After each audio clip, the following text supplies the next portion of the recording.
శ్రీమాత్రే నమ. జయ గురు దత్తాత్రేయ నమ. ఈ వీడియోలో మనం కుజ స్తంభన గురించి తెలుసుకుందాం. ముఖ్యంగా అక్టోబర్ 20వ తారీఖు నుంచి జనవరి 21వ తారీఖు మధ్యలో కుజగ్రహం కర్కాటక రాశి యందు సంచరిస్తూ అదే రాశిలో సుమారుగా 93 రోజులు ప్రయాణం చేసి వక్ర గమనంలో తిరిగి మనకి జనవరి 21న వక్ర గమనంలో మిథున రాశిలోకి ప్రవేశించడం జరుగుతుంది. మళ్ళా మిథున రాశి నుంచి తిరిగి ఏప్రిల్ 2వ తారీఖున కర్కాటక రాశిలోకి రుజుగతిలో ప్రవేశించడం జరుగుతుంటుంది. అంటే మొత్తం ఇంచుమించుగా మనం ఈ కుజుడు కర్కాటక రాశిలో ఉండగా ఏర్పడబోయే ఫలితాలు వివిధ రాశుల మీద ఏ విధంగా ఉంటుందన్న విషయాన్ని మాత్రమే ఈ వీడియోలో తెలుసుకుందాం. దాని తర్వాత జనవరి 21 నుంచి ఏప్రిల్ 2 వరకు మిథున రాశిలో ఉన్నప్పుడు ఏ ఫలితం ఇస్తాడన్నది అది ఇంకొక వీడియోలో తెలుసుకుందాం. అయితే పర్టికులర్గా ఇప్పుడు ఈ కుజగ్రహం గురించి కర్కాటక రాశిలో ప్రవేశించగా పర్టికులర్గా వీడియో చేయడానికి ఏంటంటే, సాధారణంగా కుజుడు ఒక రాశి నుంచి ఇంకొక రాశిలోకి మారడానికి 40 నుంచి 45 రోజులు తీసుకోవడం జరుగుతుంటుంది. అయితే ఇది ఇంచుమించుగా ఈ 93 రోజుల ప్రయాణంలో మరి ఇదే రాశిలో కుజుడు వక్రించి నెమ్మదిగా వెనక్కి వెళ్ళడం, ఏ గ్రహం అయినా సరే వక్రించే ముందు రుజుమార్గంలోకి వెళ్ళే ముందు ఒక విధంగా స్టడీగా ఉంటాయి. అయితే కుజుడు ప్రత్యేకంగా కొన్ని రోజులు ఏమాత్రం మూమెంట్ లేకుండా ఒకే పాయింట్లో కొన్నాళ్ళ పాటు ఉండడం జరుగుతుంటుంది. సో ఎక్కువ రోజులు ఒకే రాశిలో ఉండడం కూడా ఒక విధంగా కుజ స్తంభన అని చెప్తూ ఉంటారు. ఇదంతా కూడా ఆర్థిక మ్యాథమెటికల్ సంబంధించినటువంటి పాయింట్. కేవలం మన జ్యోతిష్ శాస్త్ర ప్రకారం కుజుడు అక్టోబర్ 20వ తారీఖున పునర్వసు 4వ పాదంలో ప్రవేశించి డిసెంబర్ 6, 7 తారీఖులో వక్రగమనం పొందడం జరుగుతుంది. ఇది ఇంపార్టెంట్. అంటే డిసెంబర్ 6వ తారీఖున కుజుడు వక్రగమనంలోకి వెళ్తాడు. ఆ వక్రగమనంలోకి వెళ్తూ మళ్ళీ నెమ్మదిగా ఈ పుష్యమి పునర్వసు 4వ ఇలా వెనక్కి వెళ్తూ తిరిగి జనవరి 21 నాటికి మిథున రాశిలోకి ప్రవేశిస్తాడు. మరి ఈ కర్కాటక రాశిలో ఉన్న 93 రోజుల్లో మరి కుజుడు ఎటువంటి ఫలితాలు ఇవ్వడం జరుగుతుంది అని పరిశీలించినప్పుడు కర్కాటక రాశికి ఒక ప్రత్యేకత ఉంటుంది. ఇది కుజునికి నీచ క్షేత్రం. అంటే కుజుడు ఆ రాశిలో నీచపడి ఉంటాడంటే ఒక విధంగా బలహీనపడి ఉంటాడు. సో దాంతోపాటుగా మరి ఈ కుజుడికి మెయిన్ మనకున్నటువంటి సుపీరియర్ ప్లానెట్స్లో అంటే మనకి భూమికి దగ్గరగా ప్రయాణించే గ్రహం ఇంచుమించుగా కుజగ్రహం. దానికి బాగా వెనకాదల గురుగ్రహం, దానికి వెనకాల బాగా వెనకాల చివరిగా శనిగ్రహం ఉండడం జరుగుతూ ఉంటుంది. మరి కుజుడు భూమికి దగ్గరగా ఉండడం వల్ల మనకి భూమి మీద అంటే భూమి మీద ఉన్నటువంటి ప్రజానీకం మీద కుజుడు యొక్క ప్రభావం చాలా ఎక్కువగా ఉంటుంది. మరి అలాగే ఈ కుజునికి గురువుకి శనికి ఉన్నటువంటి సంబంధాన్ని కూడా మనకి ఈ గ్రహాల ప్రభావం ఈ మానవాళి మీద పడడం జరుగుతుంటుంది.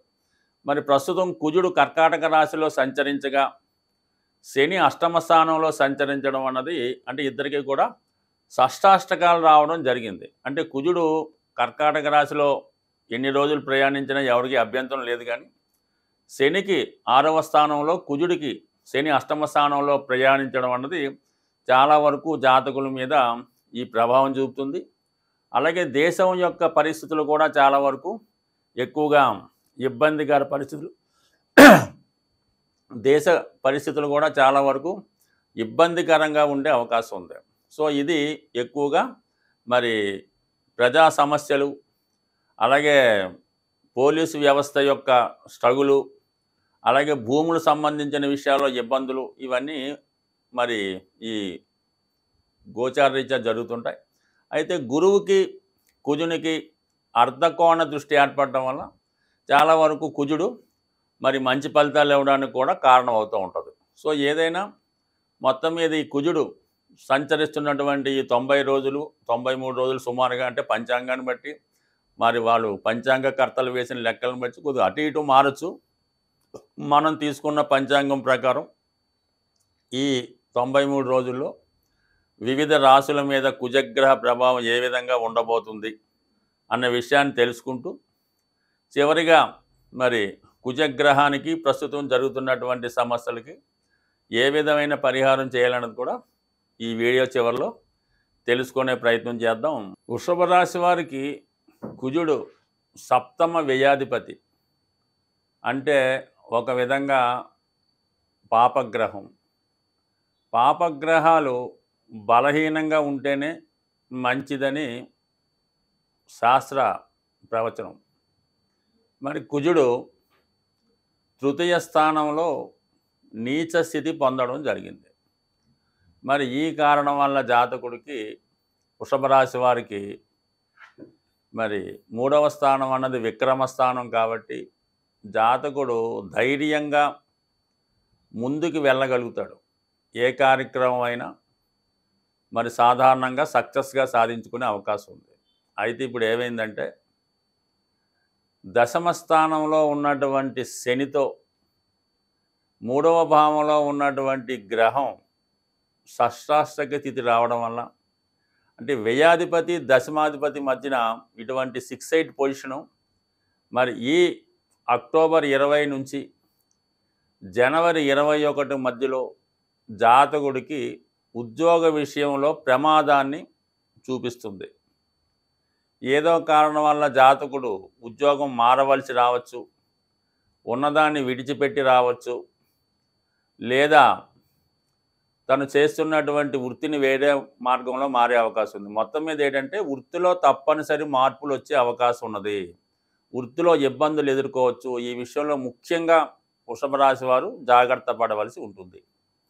దాని తర్వాత ఏంటంటే, వివాహ సంబంధించిన విషయాల్లో మరి కొత్తగా వివాహం కొరకు ఎదురు చూస్తున్నటువంటి అమ్మాయిలు కానీ అబ్బాయిలు కానీ మరి ఈ సమయంలో వివాహ ప్రయత్నాలు చేయడం వల్ల తెలుసున్నటువంటి సర్కిల్లో, అంటే మీకు పరిచయం ఉన్నటువంటి వారి ద్వారా కానీ, పరిచయం ఉన్నటువంటి వారు కానీ, ఒకే సంస్థలో ఉద్యోగం చేస్తున్న వారు మధ్యలో వివాహం నిర్ణయం అయ్యే అవకాశం ఉన్నది. అంటే అప్పటిదాకా పక్కపక్కనే తిరుగుతూ కనబడుతున్న వాళ్ళే మీకు భార్య లేదా భర్తగా వచ్చే అవకాశం ఉంటుంది. సో ఇది పర్టికులర్గా ఈ వృషభ రాశి వారికి ఒక శుభ సూచకంగానే ఉంటుంది. ఎక్కువగా ఎస్పెషల్లీ ఈ 90 రోజుల్లో జాతకుడు ఎక్కువ ప్రయాణాలు చేయవలసి ఉంటుంది. సడన్గా ప్రయాణాలు చేయడం. అయితే ప్రయాణాల విషయంలో చాలా జాగ్రత్తగా ప్రయాణాలు చేయవలసి ఉంటుంది. సో ఏదో కారణం వల్ల ప్రయాణంలో విలువైన వస్తువులు పోగొట్టుకోవడం కానీ, లేదా ప్రయాణంలో గొడవలు రావడం కానీ, చిన్న చిన్న ప్రమాదాలు రావడం కానీ జరిగే అవకాశం ఉంటుంది. కాబట్టి ప్రయాణాలు చేస్తున్నప్పుడు చాలా జాగ్రత్తగా ఉండాలి. అయితే ముఖ్యంగా మరి ఈ సమయంలో గృహంలో ఏవైనా మార్పులు చేర్పులు చేయవలసి అవకాశం ఉంటుంది. ఈ సమయంలో ఏంటంటే, మీరు ఉన్నటువంటి గృహంలో ఏదైనా వాస్తు దోషాలు ఉంటే మరి ఈ సమయంలో దాని ప్రభావం మీకు రావడం జరుగుతూ ఉంటుంది. అంటే ఎప్పుడు కూడా 3వ స్థానంలో ఇటువంటి కుజగ్రహాలు వీక్గా ఉన్నప్పుడు జన్మజాతకంలో మీరు నివసిస్తున్నటువంటి గృహంలో వాస్తు దోషాన్ని ఇండికేట్ చేస్తుంటుంది. మరి ఇప్పుడు 3వ స్థానంలోకి కుజుడు బలహీన స్థితిలోకి వచ్చాడు కాబట్టి మీరు నివసిస్తున్నటువంటి గృహంలో దక్షిణ భాగానికి సంబంధించినటువంటి భాగంలో, లేదంటే మీరు దక్షిణ ఫేస్లో నివసిస్తూ ఉంటే ఏదన్నా దక్షిణ భాగంలో కానీ, ముఖ్యంగా ఆగ్నేయ భాగంలో ఉన్నటువంటి దోషాలు మీ మీద ప్రభావం చూపే అవకాశం ఉంది. సో దీని కారణం వల్ల ఏమవుతుందంటే, మీకు మీ గృహంలో మీ శ్రీమతికి అనారోగ్య సమస్యలు రావడం, అలాగే వ్యక్తిగతంగా ఈ గృహ యజమానికి ఎవరైతే వృషభ రాశిలో ఉంటారో వారికి బలహీనతలు, అంటే ఏదో ఒక వ్యసనం మీద ఆసక్తి పెరగడం, ఇతరుల్ని ఆశ్రయించి వారితో వ్యక్తిగత సలహాలు సరదాలు తీర్చుకునే సూచనలు కూడా ఉన్నాయి. అలాగే మరి కొన్ని అనవసర పరిచయాలు కూడా కలిగే అవకాశం ఉంది. ఏదైనా మరి ఇన్ని ఇబ్బందులు ఉన్నప్పటికీ కూడా వృషభ రాశి వారికి రాశి అందే గురుగ్రహ సంచారం ఉంటూ కుజ గురుల మధ్య అర్ధకోణ దృష్టి, ఇది ఒక అద్భుతమైన దృష్టి మాట. అంటే 100% ఈ దృష్టి వల్ల, అంటే సప్తమ లాభాధిపతుల మధ్య ఉన్నటువంటి ఈ దృష్టి ఖచ్చితంగా జాతకుడికి ఆర్థిక లాభాన్ని, ఆర్థిక విజయాన్ని, పెద్దవారి పరిచయాన్ని, స్నేహితుల ద్వారా శుభాన్ని కలిగించే అవకాశం ఉంది. అంటే టెక్నికల్గా కుజుడికి లాభస్థానంలో గురువు ఉండడం వల్ల కుజుడు వల్ల వచ్చే అన్ని దోషాలు వృషభ రాశి వారికి సంపూర్ణంగా న్యూట్రల్ అయ్యే అవకాశం ఉన్నది. కాబట్టి పెద్దగా ఏమీ భయపడవసరం లేదు.